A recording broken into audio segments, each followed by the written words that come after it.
Nemrod. Une histoire de Sornac. Racontée par Clément Sanso. Épisode 52. Les retrouvailles.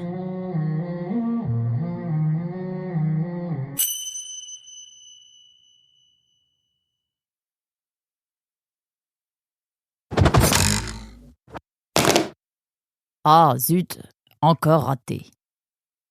Mazen ramassa la noix qui avait roulé au pied du brancard. Muni d'une mini-catapulte de sa fabrication, il s'amusait à viser la gueule ouverte du grand et gros renard endormi.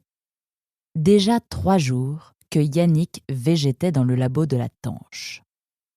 Juste après le départ de Nemrod, alors que Yannick gisait assommé dans le couloir, Mazen en avait profité pour plonger la branche de réglisse de l'animal dans le flacon de rufotoxine qu'il avait emporté au cas où.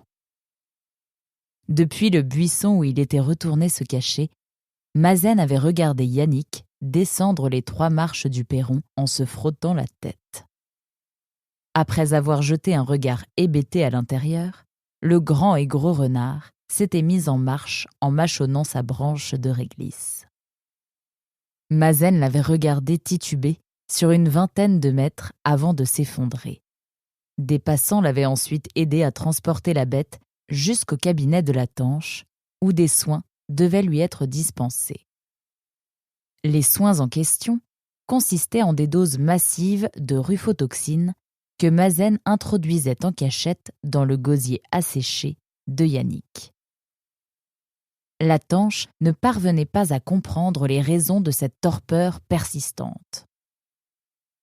Mazen, qui venait de constater une légère agitation chez son prisonnier, allait justement lui remettre une dose quand la porte s'ouvrit. « Oh, je viens de croiser Renice. Elle m'a dit que Nemrod était de retour. Il paraît qu'il fallait que je te le dise. » « Déjà ? Génial ! Il est où ?»« Juste à côté. Eunice l'a aperçu près du château d'eau. »« Je file !» dit Mazen en accrochant sa blouse au porte-manteau. « Mais il n'est pas encore 7 heures. Et qui va s'occuper du végétable ? » ?»« Désolé, docteur Latanche, mais là, c'est une urgence. »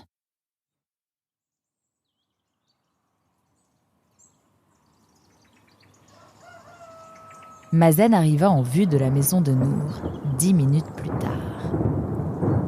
Sur le seuil se tenait un renard de taille moyenne. Sa tête était couverte d'un grand chapeau conique.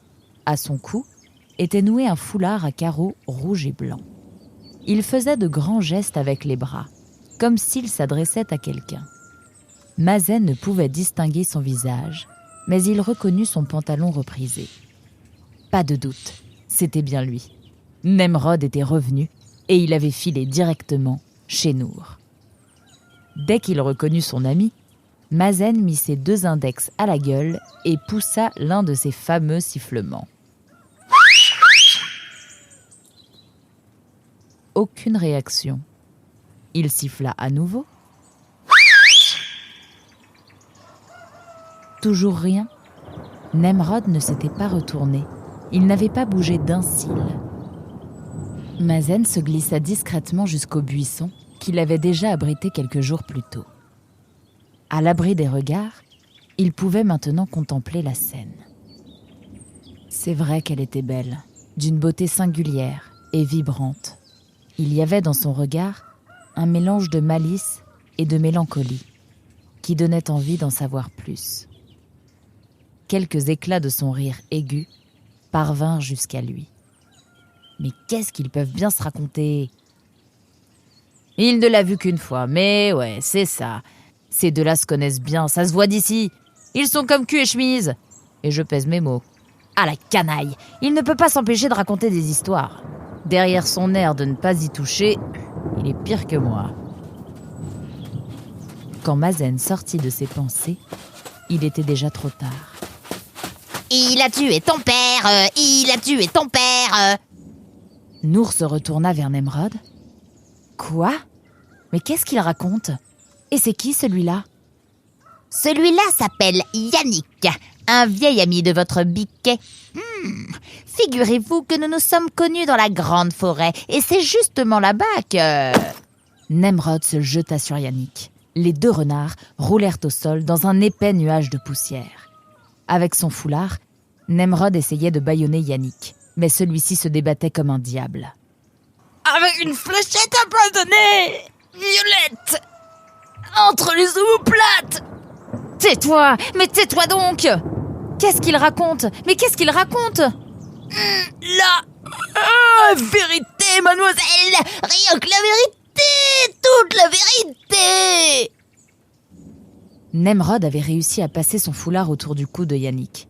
Accroché dans son dos, il serrait de toutes ses forces.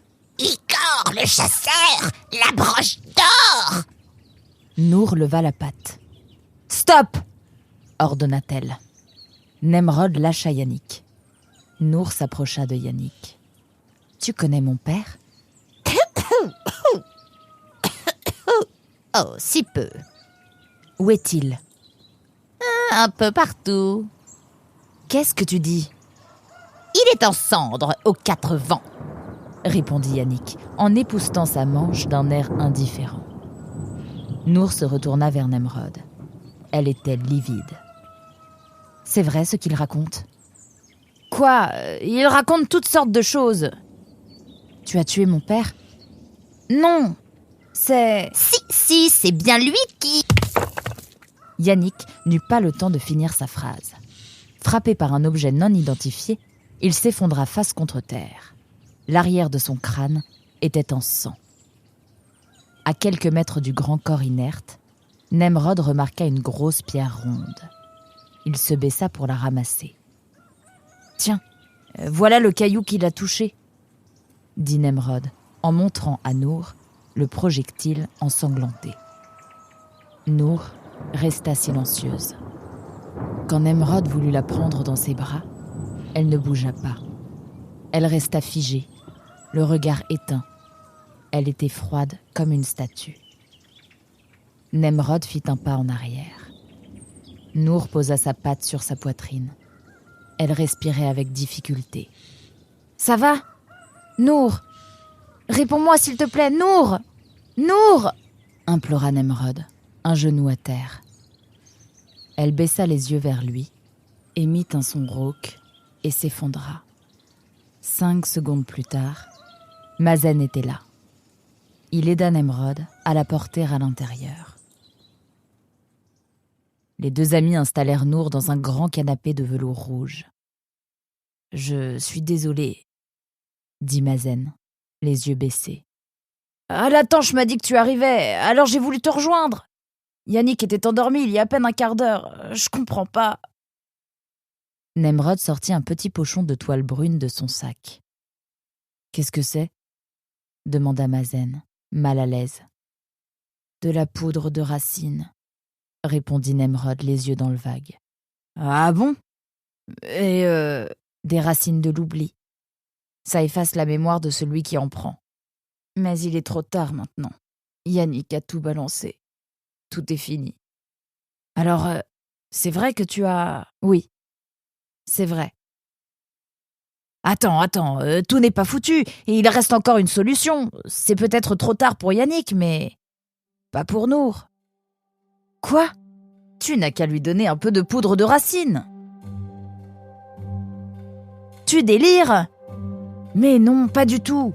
À son réveil, elle aura oublié ce qu'elle vient d'entendre. Mais elle oubliera aussi tout le reste. C'est peut-être mieux pour elle. Est-ce à moi d'en juger? Dis-toi que c'est pour son bien, et pour le tien aussi, accessoirement. Nemrod tripotait nerveusement le sachet de poudre. « Attends une minute, » dit Mazen en filant vers la cuisine. Il en revint avec un grand verre d'eau. « Voilà, donne-moi le pochon de poudre. »« Merci. » Mazen versa la moitié du sachet dans le verre d'eau. « Dès qu'elle se réveille, tu lui proposes un bon verre d'eau fraîche. Elle ne dira pas non. »« Je ne peux pas. »« Mais pourquoi? Tu n'as pas le choix. Arrête de faire ton petit sein à la fin, assume. » Je ne pourrais pas vivre avec ça sur la conscience. Alors, prends-en toi aussi. Nemrod prit le verre dans sa patte. Lentement, il le monta à ses lèvres. « Attends, dit Mazen. Tu es sûr de toi ? Nemrod pensa à ses parents, à sa petite sœur, à ses amis, les anciens et les nouveaux. S'il buvait ce verre, ces êtres aimés deviendraient pour lui des étrangers. Il ne pouvait pas faire ça. Pas plus qu'il ne pouvait l'imposer à Nour. « Non !» cria-t-il furieux, et d'un geste rageur, il balança le verre d'eau qui vint s'éclater sur le mur du fond. « Et on fait quoi maintenant ?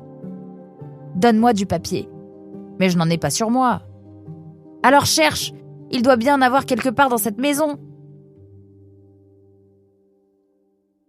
Mazen revint avec une pile de magazines. « Regarde ce que j'ai trouvé. Ça devrait faire l'affaire. » Nemrod ouvrit un exemplaire. C'était un vieux magazine de mode, du genre de ceux qui moisissaient dans le grenier de la taupinière. Nemrod jeta un œil au dos du magazine. Imprimé à Bélem par Mouret et fils. Comment Messali s'était-elle retrouvée avec ça chez elle ? Peu importe. Nemrod arracha une page presque blanche du magazine, dont il fit un sous-main. Il sortit son stylo et se mit à écrire.